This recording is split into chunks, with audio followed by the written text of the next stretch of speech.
People here in Korea say, well, Korean students will never volunteer, they will never talk in front of a large because they're not confident in speaking. But of course, that's not the case. It's interesting to me here in Korea, when I'm talking with young people, those are the qualities that make for successful human beings.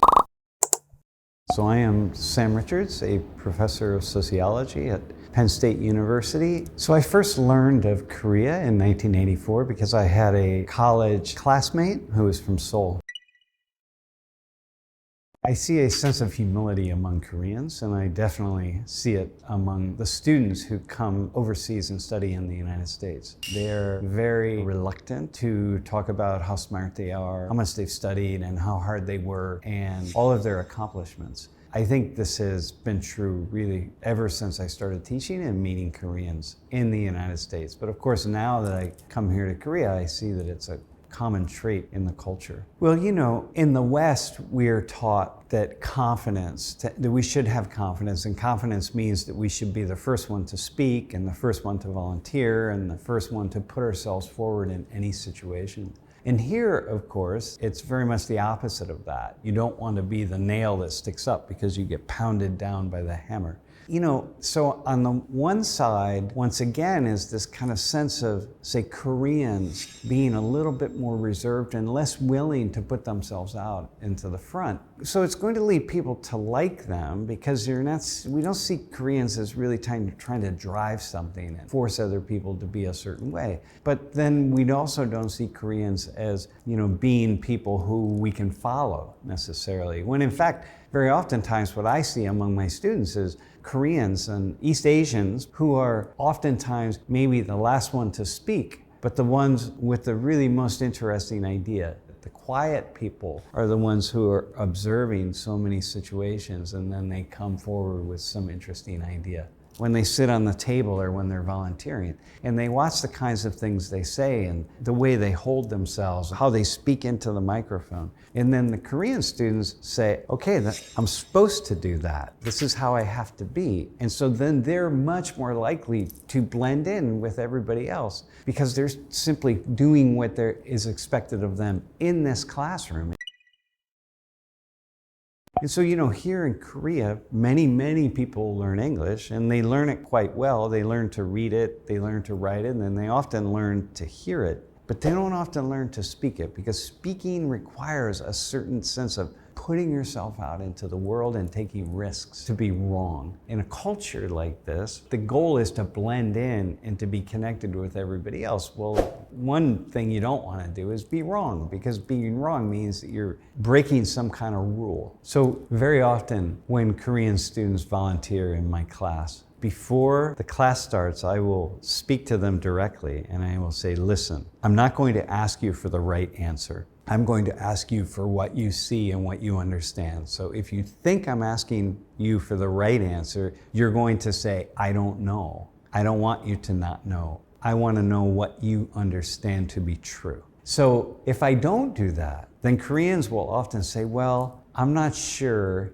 I haven't thought of this before, or I don't have the right answer. This is a common kind of response when in fact we're not asking for the right answer. And then what will happen is if I tell people ahead of time, hey, don't give me the right answer, and then I ask them a question, they say all sorts of really amazing things and really smart things and very thoughtful things. Whereas Western students, and especially for American students, being wrong is not an issue. What's important is being confident. So speaking with confidence and great understanding. And this is why in the book I talk about this issue a lot, because you know we can really miss out on what confidence means and how Americans could learn from Koreans and Koreans can learn from Americans. The Korean education system is really profoundly, on one hand, advanced system, but on the other hand, really a crippled system because it's so based on memorization and getting to the right answer, and less based on taking risks. So, you know, here, the student exam is everything, and you know, you really study for and you learn about this exam. So there's a lot of memorization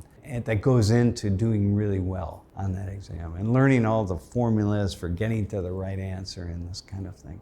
So when you build an education system around getting the right answer, you're building it around being perfect. So the goal is to get every single question right on this exam. Well, thinking is imperfect. And in fact, the most innovative things that happen in the world only happen because other people who came before made lots of mistakes. This is something else that I talk about in the book, the value of making mistakes. Everything that I've ever learned to do very well or to think very well comes after many, many different mistakes and getting things wrong. So this is where perfectionism can really hold people back. The other thing that's interesting to me here in Korea, when I'm talking with young people, if they've watched my class, they know that I don't want the correct answer. People here in Korea say, well, Korean students will never volunteer, they will never come up on stage, they will never talk in front of a large group because they're going to be afraid. But what happens is the Korean students who I select or who do volunteer have all watched my class and they know that I don't want a correct answer. They don't need to be perfect. And so then they're no different than my students back in the United States. And I find that really interesting because what it tells me is that Koreans are very willing to break this pattern of being perfect and not getting things wrong, but they just have to be asked to do that. When we have self-doubt, first off, let's think about what self-doubt is. For me, what it means, I'm not really sure that I want to do this thing that I'm thinking about doing. Or I'm not so sure that I want to change the way I think about some issue. That's part of living. And I talk about in the book how everybody should have a certain sense of self-doubt because too much confidence is a problem because it's impossible to be confident 100% of the time. We always should have some self-doubt. Once again, this is the balance. The book, the sweet spot, is about living in this balance of contradictions and differences. So a certain amount of self-doubt is fine. But sometimes what we do is we think that the self-doubt that we're experiencing is a bad thing, and then it stops us. Why am I questioning this thing? That I think that I want to move in this direction over here, but I'm doubting that I really want to do that. Why is that? Well, that's a good thing. But if I say, I'm having doubts, maybe there's something wrong with me. I shouldn't have any doubts. I should set my mind on something and I should just go for it without any questions at all. Well, that's in many ways oftentimes very unrealistic because very few people can do that. And very few of us do. And oftentimes when we do, when we set our minds on something and we don't stop until we achieve it, we actually are simply trying to fulfill some idea that we had in the past. So self-doubt is actually very positive. As I mentioned, as I think about in my own life, we learn from our mistakes. I never have learned anything in my life when I've done something well. I've only learned from doing it not well and making a mistake because the mistake teaches me how not to do something. If I have a series of thoughts or I'm trying to learn something new, then I'm going to start making mistakes. Well, each mistake builds my confidence, you see, because I know that that's part of the process of learning. But if I'm in a society that tells me, oh, a mistake is a really bad thing, and it means that you have to go back and start from the beginning, then I'm going to lose my confidence. I really emphasize how important it is to make mistakes, as many as we need to make, because that is the value. You know, resilience is our ability to overcome the places in our lives where we trip up.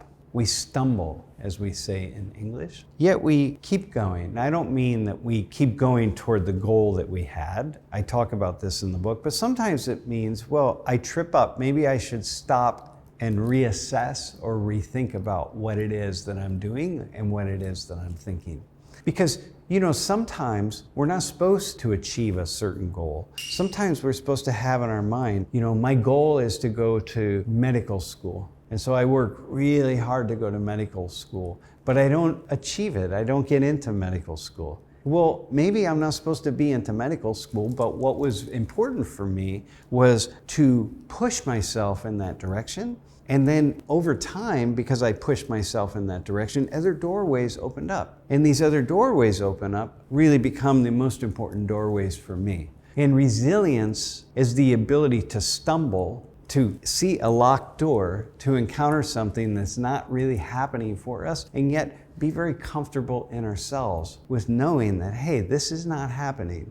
So what should I do now, or how should I be now? And sometimes it's keep going, and sometimes it's just pause, and sometimes it's go in a different direction. This is the sweet spot, being able to be in that space of the contradiction and the differences. And we learn this over time. It took me 40 years to learn it. In the book, I talk about how sharing goals can be a problem. Because when we share our goal, especially if it's a really big goal, and a big goal that we're maybe not likely to achieve, then what it means is that if we start getting signals that it's going to be impossible for us to achieve the goal, maybe we keep going forward because we want to save face. We don't want other people around us to think that we gave up. And so we keep going. And if we hadn't shared the goal, if it was just kind of a private goal in our minds, then maybe we would get halfway there and be able to say, you know what, I don't really want to do this. Or I've been trying to open this door and trying to yank on it and get it open, it won't open, and maybe I'm not supposed to walk through that door. And I think that is extremely valuable for especially people of a certain age who have this idea that if they tell the world, if they manifest their goals in their minds and around people, with people around them, they're gonna achieve it. And I think, no, you may just as likely just stumble and get stuck doing something that you don't really want to do. And that's important because what I've come to learn now at my age is that I wasted a lot of time in my youth thinking that I could understand what it was going to be like to be my age. And now that I'm here, I really could not have imagined what it was going to be me at this age. And so what a waste of time. I struggled, I fought with myself, I tried to do things differently and think about things differently. I tried to achieve goals that would get me to some long-term goal.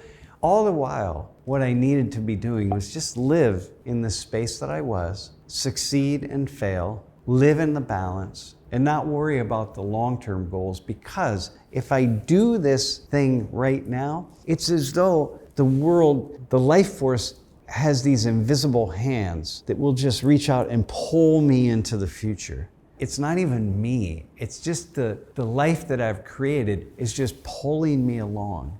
And it's a really sweet way to live. And I was only able to get there after many, many years of struggle and many, many years of thinking the long-term vision is the most important thing. I mean, figures out how to live life in the perfect way. And nobody is living the perfect life. You know, one thing that I see, it's true around the world, but it's especially true here in Korea, is there's so many images of people living the perfect life. Those images are myths. Nobody gets it. We get it in a moment, but the moment goes away. One time being paid a lot of money for a talk for 30 minutes. And if I went on social media and I wrote, hey, look, I got paid all of this money to speak for 30 minutes. Isn't that amazing? People who would read that would think, oh, that's what I get paid all the time. And so I'd be presenting a false image of my life, because in reality, I get paid a very small amount of money to speak, and most of the time. And so, but if I'm only presenting one image to the world, then I'm presenting a false image. And what I see and what I want readers to understand is nobody else has figured this out. So for example, is show our best face in the world, and then know that that's not who we really are. And then show not our best face into the world, and know that this is how life is. So my advice is understand that you are no different than everybody around you. And in that sense, you're perfect. You know, the biggest strengths for young Koreans are that you've grown up in a culture that has taught you to be respectful of other people and to be respectful of yourself. And a culture that has taught you to work really hard. And that, you can't trade that in for anything. Anywhere I go in the world, those are the qualities that make for really successful human beings. And so you have this as part of a culture. Your whole culture is teaching you to pay attention to other people, Be respectful of other people around you and be respectful of yourself. It's in the DNA of Koreans and it's in the DNA of young Koreans. And not only do you carry it with you and you can act on it, but other people see you as Korean and they perceive Korea in this way. And that has such great value for you. The more you really come to be at one with that, the more capable you will be in finding the sweet spot in life and living that life in the best possible way that you can.